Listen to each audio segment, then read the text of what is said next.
Bonjour à tous, bonjour à tous. Quelle joie de se retrouver dans la maison du Seigneur en ce matin pour louer et adorer le Seigneur ensemble. Aujourd'hui, c'est un jour spécial, jour de baptême. On va célébrer dans notre famille 4 nouvelles personnes. Donc ça sera un jour de fête en ce jour. J'espère que vous êtes dans la fête avec nous. Pour ce premier chant, je vous invite à vous tenir debout avec nous, à chanter ce chant qui dit « L'Éternel est mon berger ». C'est en référence au psaume 23 que je vais rappeler. Alors, l'Éternel est mon berger, je ne manquerai de rien. Il me fait reposer dans de verts pâturages, il me dirige près des eaux paisibles. Il restaure mon âme, il me conduit dans les sentiers de la justice à cause de son nom. Quand je marche dans la vallée de l'ombre de la mort, je ne crains aucun mal, car tu es avec moi. Ta houlette et ton bâton me rassurent. Tu dresses devant moi une table en face de mes adversaires. Tu oins d'huile ma tête et ma coupe déborde.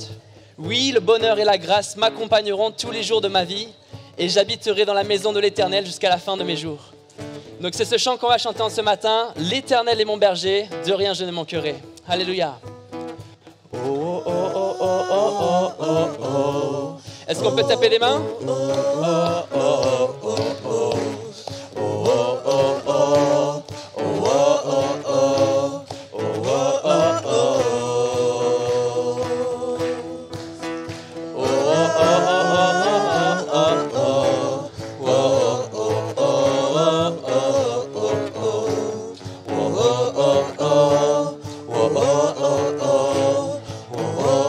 L'Éternel est mon berger. Allez, on y va.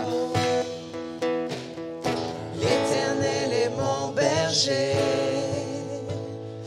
De rien je ne manquerai. Oh mon âme, chante mon âme. Pas à pas il me conduit.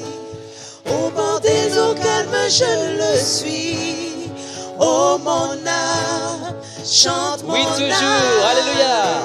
Oui, toujours le bonheur et la grâce m'accompagneront devant sa face. Dans sa présence, tellement de joie, tellement de joie. Et tant qu'il se trouve auprès de moi, aucun mal, mon âme, tu ne craindras. Et en son temps, je reviendrai, je reviendrai. Et si je traverse? Et si je traverse encore la vallée de l'ombre de la mort, oh mon âme, chante mon âme. Puisqu'il m'aime le premier, non, rien ne pourra me séparer de son amour, de son Oui, toujours, alléluia, tous ensemble. Oui, toujours le bonheur et la grâce m'accompagneront devant sa face. Dans sa présence, tellement de joie, tellement de joie. Et tant qu'il se trouve auprès de moi, aucun mal, mon âme, tu ne craindras. Et en son temps, je reviendrai, je reviendrai. Yahweh, on y va, alléluia. Yahweh, Yahweh, tu fais briller sur moi ton soleil. Yahweh, Yahweh, ta lumière chasse au loin les ténèbres. Yahweh, Yahweh, ta parole éclaire mon sentier. Yahweh, Yahweh, Yahweh. Bientôt il viendra me chercher et dans sa maison j'habiterai. Oh mon âme, chante mon âme, cesse jusqu'à son retour. Et dans sa âme chante son amour tous les jours, tous les jours. Oui, toujours le bonheur et la grâce m'accompagneront. Chante-le avec joie ce matin. Alléluia. Dans son présence, tellement de joie, tellement de joie. Et tant qu'il se trouve auprès de moi, aucun mal, mon âme, tu ne craindras. Et dans son temple, je reviendrai, je reviendrai. Yahweh, on y va, Yahweh, Yahweh, tu fais briller sur moi ton soleil. Yahweh, Yahweh, ta lumière chasse au loin les ténèbres. Yahweh, Yahweh, ta parole éclaire mon sentier. Yahweh, Yahweh, Yahweh. Nous avons soif de ta présence, ô Saint-Esprit, viens, souffle sur nos vies, embrase nos cœurs, ô Seigneur. Aide-nous à discerner ta volonté. Oui, viens, Viens, viens, Esprit de Dieu, nous t'invitons. révèle-nous, remplis-nous De ta sainte présence, qu'au travers de nous tu puisses agir avec puissance pour confirmer les paroles que nous allons annoncer.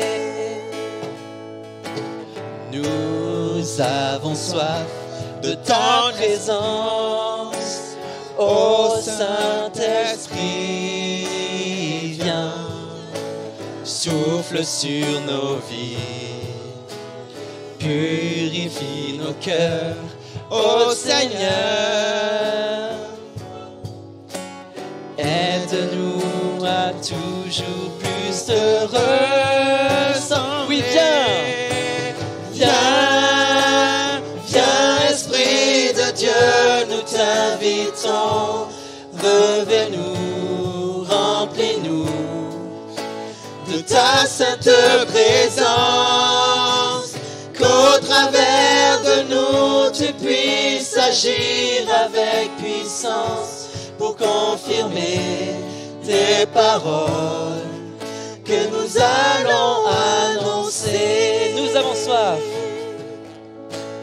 Nous avons soif de ton réveil, ô Saint-Esprit, viens sur notre pays. Nous voulons voir des milliers d'hommes chanter ensemble, Jésus est Seigneur. Oui, Viens, viens, Esprit de Dieu, nous t'invitons. Revêt-nous, remplis-nous de ta sainte présence, qu'au travers de nous tu puisses agir avec puissance pour confirmer les paroles que nous allons annoncer. viens, tout calme, viens. Viens, viens, Esprit de Dieu, nous t'invitons. Revêt-nous, remplis-nous de ta sainte présence, qu'au travers de nous tu puisses agir avec puissance pour confirmer les paroles que nous allons annoncer. Pour confirmer les paroles que nous allons annoncer. Pour confirmer les paroles allons annoncer. Amen. On va poursuivre avec ce prochain chant qui est nouveau, qu'on n'a jamais fait ici encore à Toulouse-Ouest.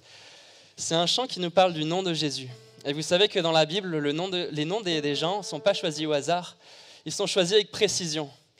Et le nom de Jésus, ça vient de Jesus en grec, qui lui-même vient de Yeshua en hébreu.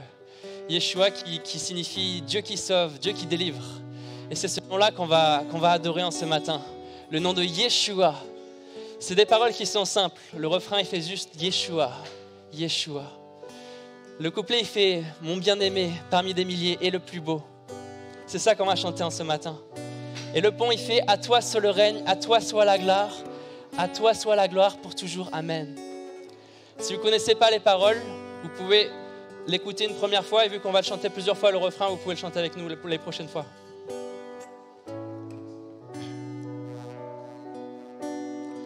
Yeshua. Yeshua.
Chantons Yeshua.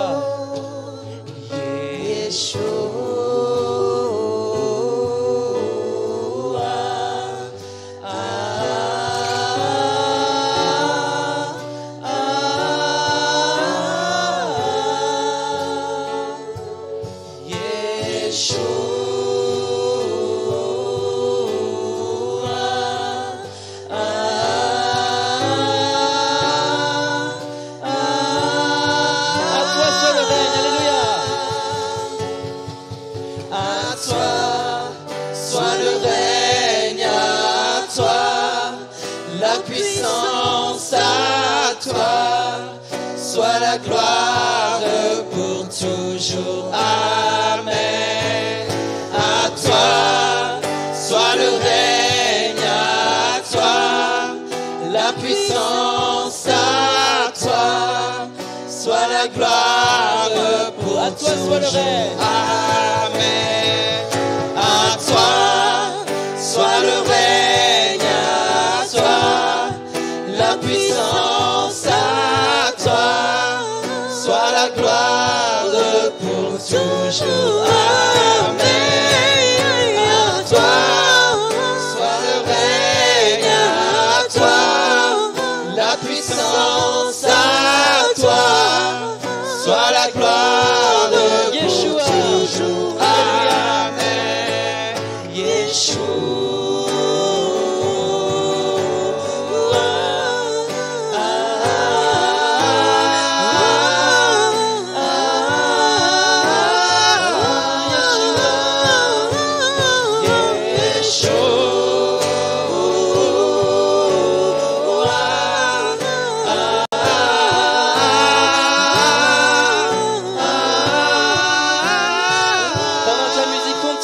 Adore ton Dieu. Oui, Yeshua, c'est devant toi qu'on se place en ce matin. Tu es Yeshua, celui qui sauve, celui qui délivre. Et c'est ton nom que nous élevons ici en ce matin. Tu es élevé au plus haut des cieux. Le nom de Jésus plus haut que tous les noms. C'est toi que nous déclarons en ce lieu. C'est toi que nous déclarons en ce lieu. Alléluia. Le nom de Yeshua. Sois adoré, reçois l'adoration de nos cœurs. Alléluia. Alléluia. Amen. Chantons-le encore, Yeshua.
Sans la musique, juste les voix.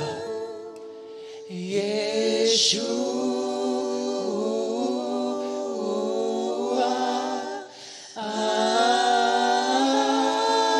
Alléluia.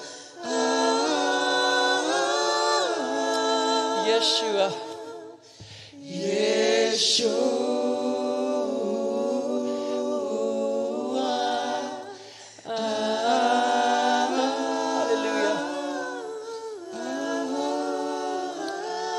Yeshua, encore une fois.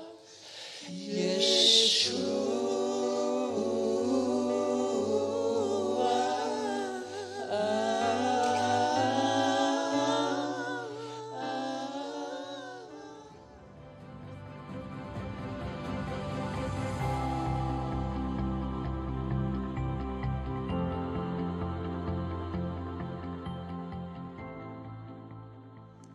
Bienvenue à tous.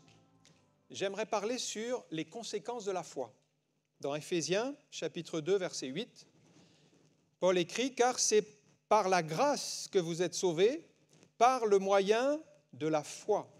Et cela ne vient pas de vous, c'est le don de Dieu. Ce n'est point par les œuvres, afin que personne ne se glorifie, car nous sommes son ouvrage, ayant été créés en Jésus-Christ pour de bonnes œuvres, que Dieu a préparé d'avance afin que nous les pratiquions. Amen. La Bible, c'est vraiment la parole de Dieu. Et dans la parole de Dieu, nous avons tout ce qui est nécessaire pour notre salut et elle nous enseigne le moyen pour aller au ciel. Il y a un célèbre scientifique qui s'appelait Galilée qui a dit ceci: « Le Saint-Esprit ne nous enseigne pas comment va le ciel, mais comment on doit aller au ciel. » Et c'est l'objet de la parole de Dieu, comment aller au ciel. Est-ce que vous savez comment aller au ciel? En fait, pour aller au ciel, il faut se préparer. C'est un petit peu comme quand vous organisez vos vacances. Quand vous organisez vos vacances, vous les préparez, vous réservez par exemple un endroit et vous savez que vous allez passer les vacances là-bas. Mais si vous n'avez pas réservé l'endroit, le gîte que vous voulez aller, et que vous arrivez le jour où vous voulez emménager mais que vous n'avez pas réservé, eh bien, il sera complet très certainement parce que les gîtes sont très prisés pendant cette période.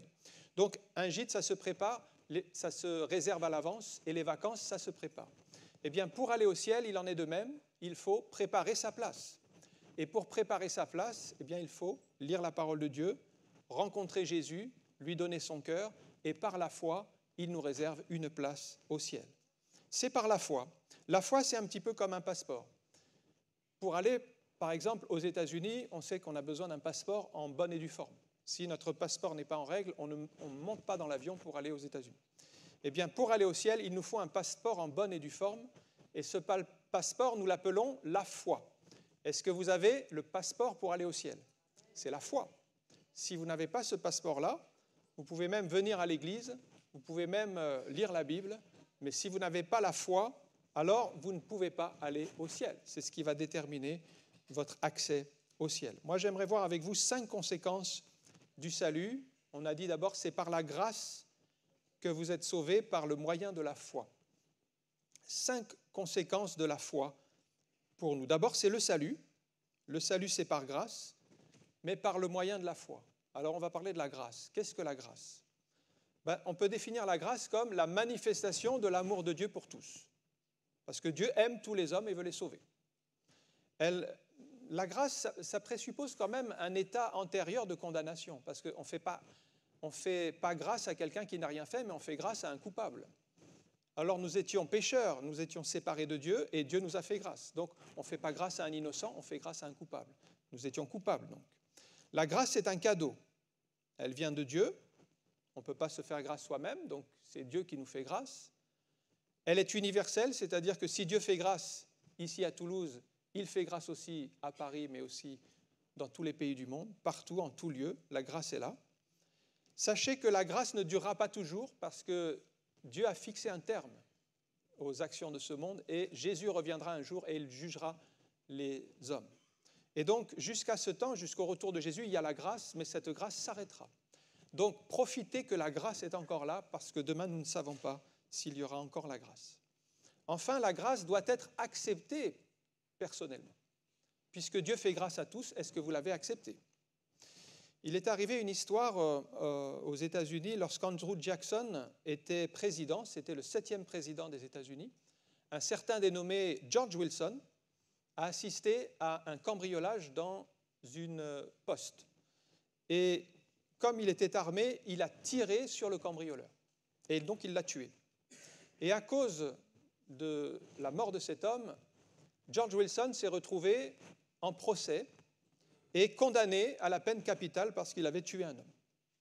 Et les amis de George Wilson sont allés voir le président, donc Andrew Jackson, pour demander la grâce pour cet homme qui avait tué donc, dans ce cadre-là d'un cambriolage. Et le président a écrit une lettre de grâce. Mais l'histoire a pris un tournant tout à fait inhabituel, et c'est la première fois dans l'histoire judiciaire des États-Unis que c'est arrivé, c'est que le bénéficiaire, donc George Wilson, a refusé la grâce du président. Il l'a refusée. Alors la Cour suprême s'est réunie et a statué ceci: la lettre de grâce présidentielle n'est qu'un simple morceau de papier. Elle ne possède aucun pouvoir d'acquittement. Elle ne possède un pouvoir d'acquittement que sous réserve d'acceptation par la personne qui fait l'objet de cette grâce. Si la dite personne refuse la grâce, elle ne peut être acquittée. Aussi, la sentence de mort rendue sur la personne de George Wilson doit-elle être appliquée. Alors d'un côté, cet homme était gracié parce que le président a écrit la grâce présidentielle, mais d'un autre côté, il a refusé. Il a simplement refusé cette grâce. Et donc, il n'a pas pu bénéficier de cette grâce. Vous voyez le paradoxe. C'est arrivé quand même, et c'est une histoire vraie, c'est arrivé une fois dans l'histoire judiciaire des États-Unis, et donc cet homme a été exécuté parce qu'il a refusé la grâce. Mais je reprends cette histoire pour dire qu'elle est encore vraie pour nous. C'est-à-dire que Dieu a écrit une lettre de grâce. Cette lettre de grâce, c'est la parole de Dieu. Il a écrit pour que tous les hommes soient sauvés. Donc, il veut faire grâce à tous. Maintenant, si vous n'acceptez pas la grâce de Dieu, si vous la refusez, si vous ne voulez pas de la parole de Dieu, bien, vous aurez la conséquence de vos péchés sur vos vies et vous mourrez dans vos péchés. Mais à la base, Dieu veut faire grâce à tous les hommes. C'est un cadeau qui est donné à tous les hommes, mais il faut l'accepter. Il faut croire dans votre cœur et recevoir la grâce de Dieu. Parce que Dieu n'impose pas sa grâce. Il ne force personne à devenir chrétien. Il n'impose pas le salut. C'est quelque chose d'offert et de gratuit. Maintenant, comment Dieu peut nous faire grâce puisque nous sommes pécheurs? Eh bien, la Bible dit que nous sommes tous nés pécheurs, séparés de Dieu, et que Dieu a envoyé Jésus-Christ pour nous réconcilier avec Dieu. À la croix, Jésus a pris votre condamnation pour effacer vos péchés. Donc le problème du péché, c'est Jésus qui l'a réglé. Il a subi le jugement de Dieu, c'est pour ça que Dieu peut vous faire grâce. La croix, c'est le lieu de tous les paradoxes. La croix, c'est lorsque Jésus est mort, il y a 2000 ans, mais c'est à la fois un lieu de mort, mais en même temps, en mourant, Jésus va communiquer la vie. Jésus a été maudit à cause de nos péchés, mais pour que nous soyons bénis. Jésus a été condamné pour que nous soyons justifiés. Et Jésus a souffert pour nous apporter la guérison. La croix, c'est vraiment le lieu de l'expression de l'amour de Dieu. Vous voyez, on cherche des preuves aujourd'hui. Donnez-nous une preuve. Bien, Paul dit dans Romains 5,8, Dieu prouve son amour. Où est la preuve? Dieu prouve son amour envers nous en ce que, lorsque nous étions encore des pécheurs, la preuve, elle est là. Christ est mort pour nous.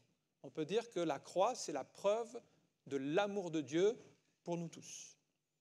Si Dieu ne nous avait pas aimés, il n'aurait pas envoyé son Fils mourir sur une croix pour nous. Donc s'il n'y avait pas eu le sacrifice de Jésus, on serait toujours dans nos péchés et on serait perdu et privé de la gloire de Dieu. La croix, je compare souvent la croix comme un antidote au poison. Le péché, c'est comme un poison qui est en nous, qui nous mène vers la mort. Mais il existe un antidote. Si vous connaissez cet antidote, vous venez à Jésus et vous êtes pardonné de vos péchés et vous avez la vie éternelle. C'est le seul antidote au péché, la croix. Maintenant, remarquez que la grâce ne suffit pas. Le texte dit, c'est par grâce que vous êtes sauvés, par le moyen de la foi. Et on retrouve ici la nécessité de la foi. Donc la grâce est bien là pour tout le monde. Mais la foi, qu'est-ce que c'est la foi? C'est plus qu'une simple croyance. On sait qu'aujourd'hui, il existe plus de 10 000 religions dans le monde. Les religions, ce sont des tentatives des hommes pour chercher Dieu. Donc ils cherchent. La foi, ce n'est pas juste une connaissance religieuse. On sait que Dieu existe, on sait que Jésus est mort à la croix, on sait que Jésus a fait des miracles. Mais ça, c'est une connaissance intellectuelle. La foi, ce n'est pas simplement une vague impression. Mais la foi, c'est une faculté que Dieu a donnée à l'homme pour mettre sa confiance en Dieu. Alors, vous pouvez sortir de la vision matérialiste, c'est-à-dire on est là par hasard, Dieu n'existe pas, tout est lié au hasard. On sort de cette pensée matérialiste, il n'y a que la matière qui existe, il n'y a rien après la mort, pour entrer dans la foi et croire dans le surnaturel, c'est-à-dire que Dieu a tout créé et que Dieu existe et qu'après la mort, il y a encore une vie. Et ça, c'est la foi, c'est le spirituel. Alors notez bien qu'aujourd'hui, on est capable de croire des choses tout à fait incroyables. Les scientifiques expliquent qu'il y a 13 milliards d'années, l'univers était rassemblé dans un petit espace. Tout ce qu'on voit là, ça n'existait pas et ça a explosé dans ce Big Bang pour donner tout ce qu'on voit. Et tout ça par hasard. Donc c'est assez incroyable ce que les gens sont capables de croire. Mais d'où vient cette capacité de croire des choses incroyables? Eh bien, c'est Dieu qui a mis dans l'homme la possibilité de croire déjà, de croire des choses incroyables. Il y a un verset de l'Écriture qui dit que Dieu a mis dans le cœur de l'homme la pensée de l'éternité. Pourquoi, quelquefois, ça nous arrive de penser à ce qu'il y a après la mort? C'est parce que Dieu a mis en nous cette possibilité de réfléchir et de s'interroger. Et donc, si vous vous projetez sur qu'est-ce qu'il y a après la mort, c'est parce qu'il y a en vous une âme qui aspire à autre chose que ce monde matériel. C'est Dieu qui nous a créés ainsi.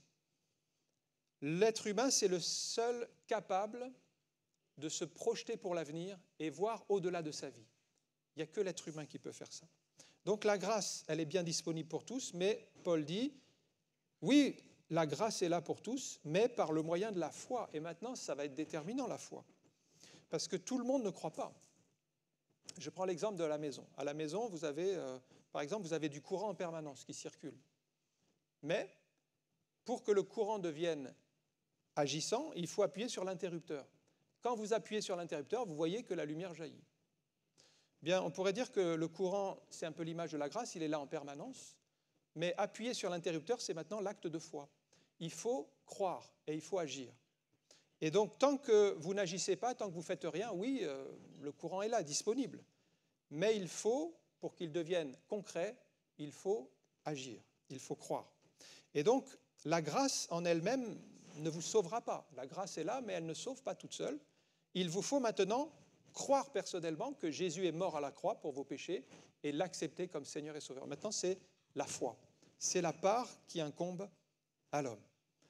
La grâce, c'est un petit peu comme la main de Dieu qui est tendue vers chacun, et la foi, c'est un petit peu comme la main de l'être humain qui saisit la grâce de Dieu.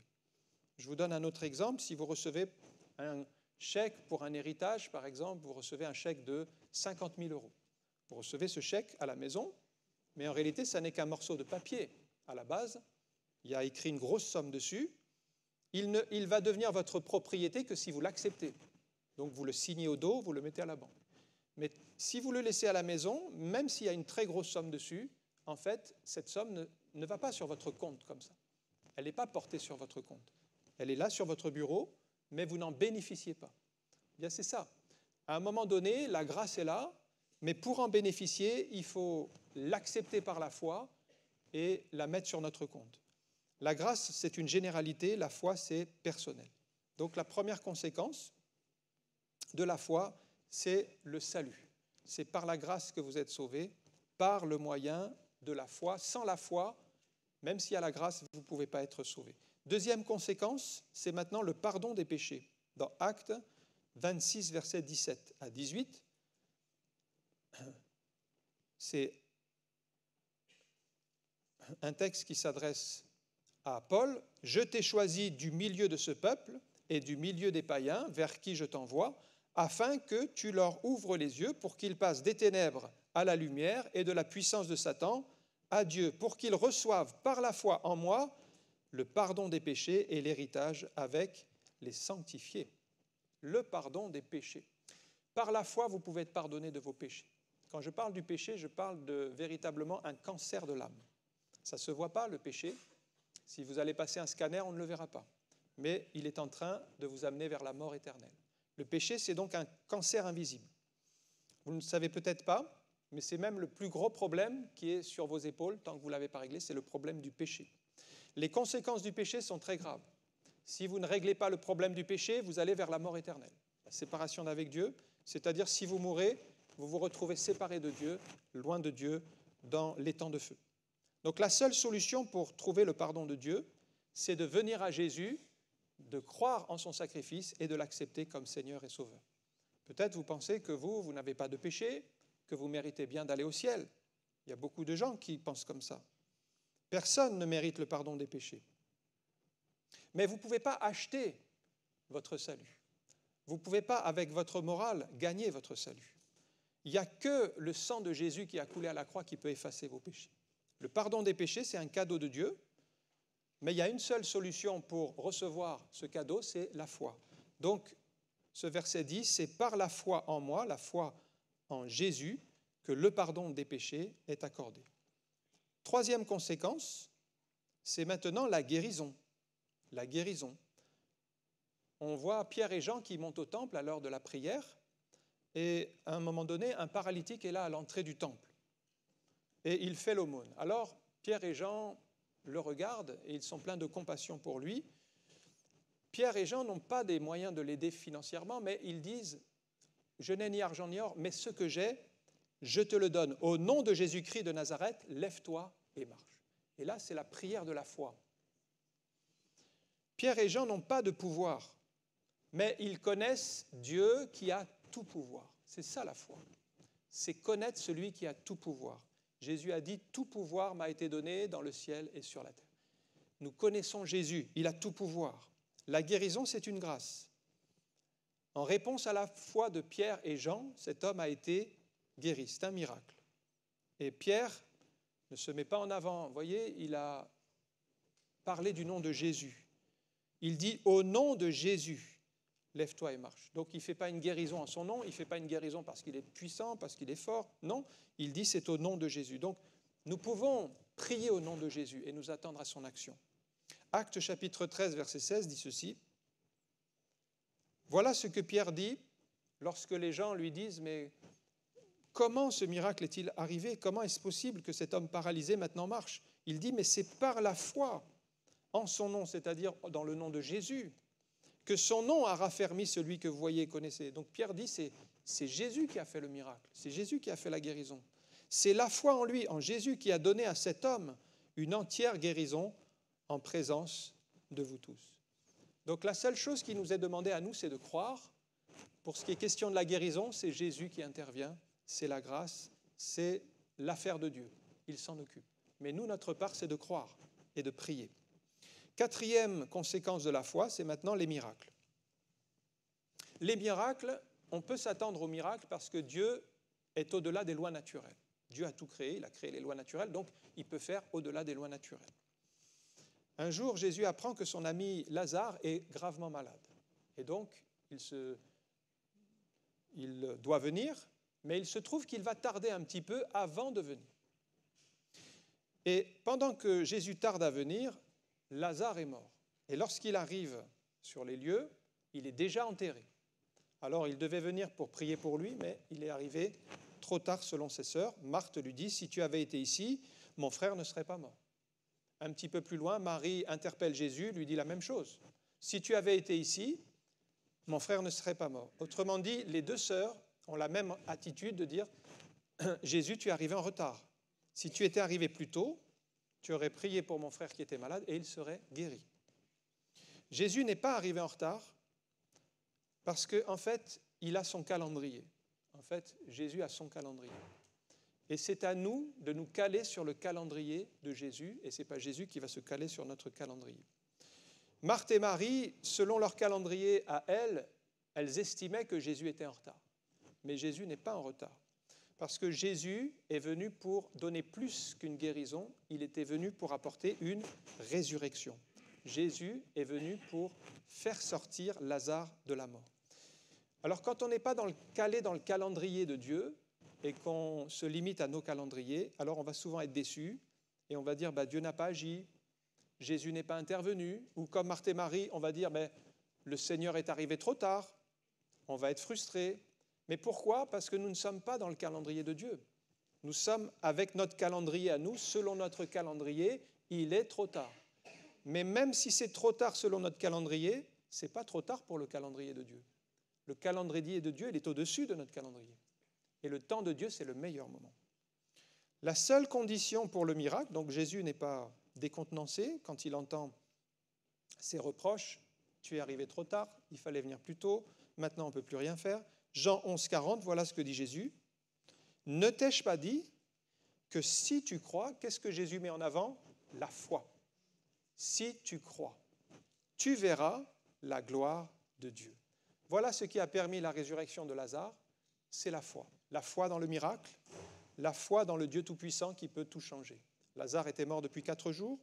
Bien sûr, selon les lois naturelles, le corps était entré en décomposition, mais il existe d'autres lois qui sont surnaturelles, qui sont les lois de Dieu, qui fait que Dieu est capable de changer les circonstances qui sont défavorables, peut-être qui sont limitées par des lois humaines, et lui, il vient avec ses lois à lui, et Jésus est venu avec la loi de la vie contre la loi de la mort.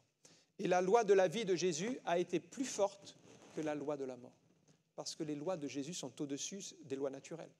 Elles sont plus puissantes. Alors, si vous avez la foi, voilà ce qui se passe.